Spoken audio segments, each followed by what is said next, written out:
আলাইকুম স্যার। ওয়ালাইকুম সালাম। ঈদ আইয়ে পড়ছে, আমার স্বামী নেই স্যার, আমাকে কিছু সহযোগিতা করেন। আর পারি না, ঈদ এসে পড়েছে, তোমার সহযোগিতা করতে হবে না? তোমার স্বামী নেই? একেবারে নাই, মিথ্যা কথা বলবো না, আমার স্বামী নাই। দাঁড়াও। এই দেলোয়ার, সামনে আসো। ওর নাম দেলোয়ার। ও একখান বিয়ে করেছে, বউ একটা আছে, তাতে সমস্যা নাই। ও 15,000 টাকা বেতন পাই। তুমি ওরা বিয়ে করো, তোমার আর খয়রাত করে খাওয়া লাগবে না বাবা। আমি ওনার বিয়ে করবো কিসের চিনলে? আহা, তা তোমারে আমি তো ভালো বুদ্ধি দিছি, ওরে বিয়ে করলি তোমার আর খয়রাত করে খাওয়া লাগবে না। 15,000 টাকায় ও দুধে বউ চালাতে পারবে।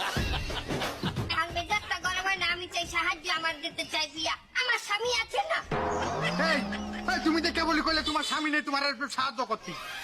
কে বলছে স্বামী নাই? বলছি স্বামী নাই, স্বামী তুমি না থাকবো তো।